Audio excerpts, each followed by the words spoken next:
Base raw sa kagustuhan ng mamamayan ang naging panawagan ni Pangulong Marcos para sa mass resignation ng kanyang mga gabinete. Narealize rin daw ng Pangulo na ang nagdaang eleksyon ay base na rin sa kagustuhan ng mamamayang Pilipino. Sa kabila niyan, nilinaw din ng Pangulo na hindi tungkol sa negosyo ang kanyang naging desisyon. May balitang hatid si Criza Lopez. Batay sa statement ni Pangulong Marcos, ito ang panahon na dapat iayon ng gobyerno ng Pilipinas ang pamamahala nito sa kagustuhan ng taong bayan. Muli niyang binanggit ang nauna niyang realisasyon sa nagdaang eleksyon sa kanyang podcast, ang tunay na ninanais ng mga Pilipino. Anya, ang desisyon niya ay hindi tungkol sa negosyo. Nagsalita na ang mga Pilipino sa pamamagitan ng eleksyon.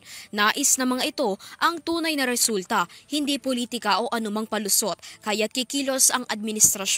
Dagdag niya na hindi ito tungkol sa personalidad ng bawat gabinete, kundi tungkol sa performance, alignment at urgency. Sa press briefing ng Malacanang ngayong araw, nabanggit ni Palace Press Officer Attorney Claire Castro ang ilan sa mga pamantayan na susukatin para manatili ang isang opisyal sa kanilang posisyon. Kakabilis ang kanilang performance at kung may issue ba tungkol sa korupsyon. Importante po yan. So hindi lamang performance, titignan din po nila kung nagkakaroon ba ng issue tungkol sa anomalya sa kanilang pag-handle ng kanilang agency. Mensahe ni Marcos sa mga miyembro ng kanyang gabinete, tapos na ang oras para manatili sila sa kanilang comfort zone. Hindi sapat na manatiling kampante ang kanyang administrasyon. Giit niya na para sa mga kalihim na naging kasiyasiya ang performance sa loob ng 3 taon na pagsaserbisyo ay papalari na manatili sa kanilang mga posisyon.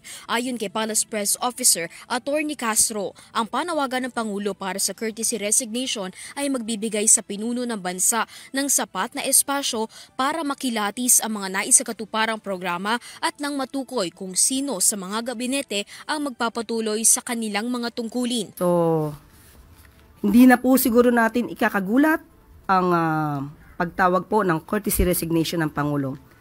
Sabi nga nila magkaroon ng elbow room ang Pangulo sa pagpili ng tamang leaders na mamumuno sa kanyang administrasyon. Kasabay nito, tiniyak ng palasyo na hindi maaantala ang serbisyo ng bawat ahensya ng gobyerno sapagkat sa kabila ng pagbibitiw ng mga opisyal sa posisyon ay mananatili pa rin ito hanggang sa makapagluklok ng panibagong kalihim o opisyal. Ito rin anya ang panahon para ipakita ng mga kalihim at lahat ng miyembro ng gabinete na karapat-dapat silang manatili sa kanilang mga pwesto. Binigyang diin din ni Castro na walang puwang ang mga tamad at kurap sa administrasyon ni Marcos. Na sila ay dapat na matantili bilang parte ng administrasyon ng ating Pangulo.